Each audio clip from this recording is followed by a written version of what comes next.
Tonight, we will discuss states. When we open the Bible and read the story as it's given to us, we may think we are talking about people that lived, individuals, persons that, as we are, but it's not so. The characters depicted in the Bible are not the individuals named.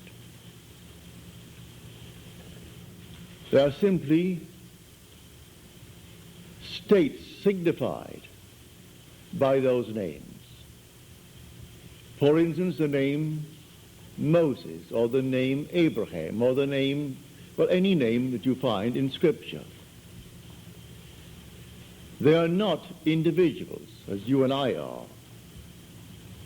It's simply a state of consciousness through which the individual, you and I, the immortal being, we pass through these states.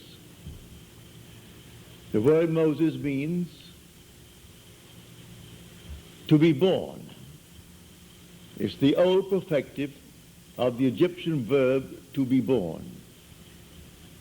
Abraham, the father of the multitudes. We start there, moving through states.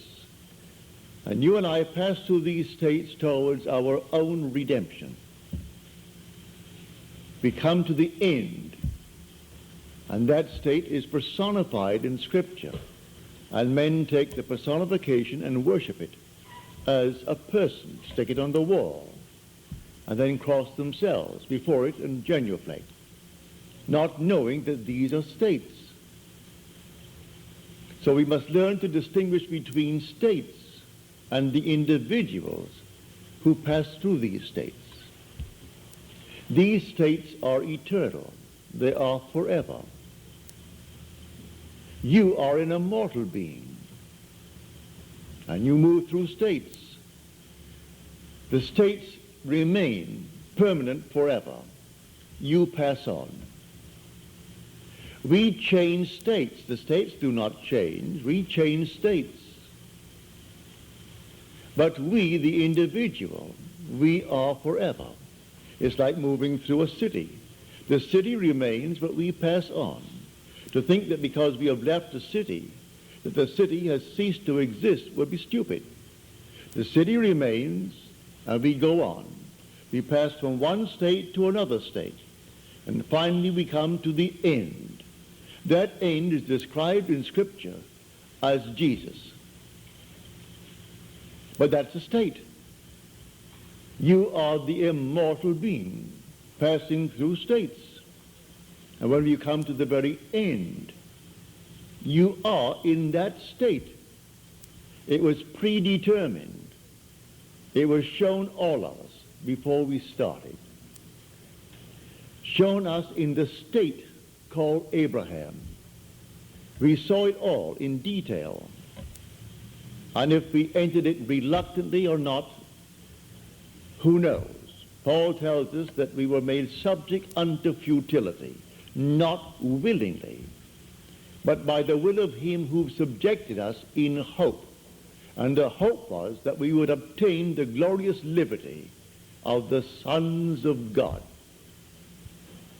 So we were told that it was not altogether a willing subjection on our part, but we kept the divine vision, as Paul said, in time of trouble. And so we continue on the journey. In this world, you and I can create states, but the spiritual states are eternal. We create a state here, it's not eternal. We create a state to deliver individuals forevermore. I create a state. Somebody asks me, will you hear that I am? And they name what they would like to be. All right? So that I must create the state, knowing that he is now in a state that he dislikes. I must distinguish between the being and the state that he is in. So I see him unemployed. All right? So he's unemployed. And he wants to be gainfully employed. There's nothing wrong in that. So I represent him to myself as one who is gainfully employed, who has more than he's ever had before. To the degree that I am self-persuaded that he is what I have now imagined him to be, to that degree he will actually become it. I move him out of one state into another. But that state into which he fell remains for anyone to fall into it. And all can fall into it at the same time, for that matter. He's not the only occupant of the state of being unemployed. There could be millions being unemployed. And there could be millions who desire to be out of it. Many who are unemployed have no desire to be out of it. They prefer to be on welfare.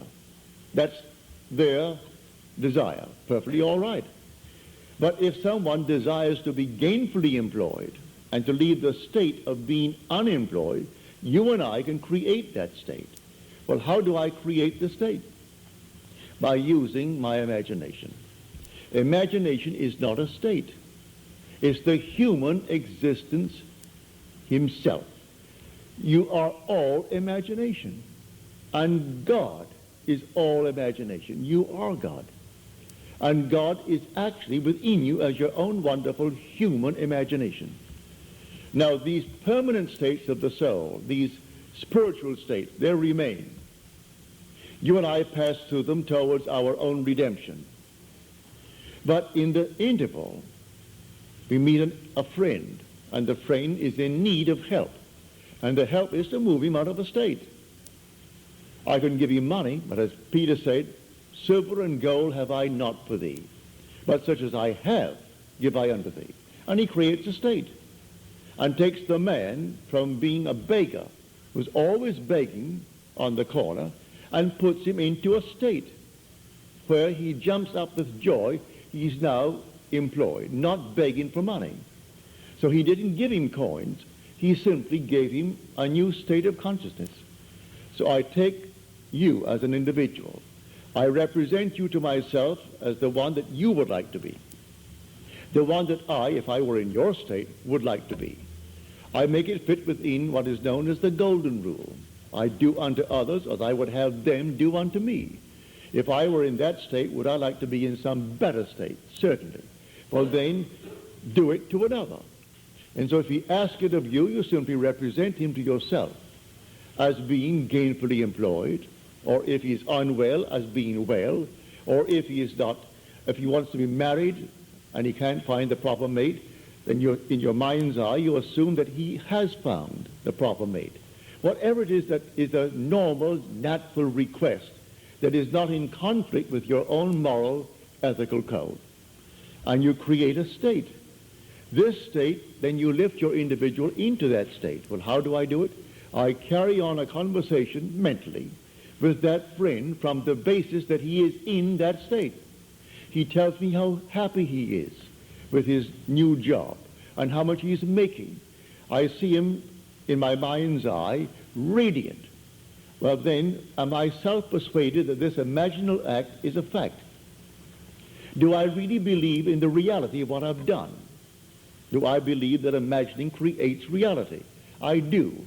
Well, then, to the degree that I am self-persuaded, he becomes the embodiment of what I've imagined him to be. These are states.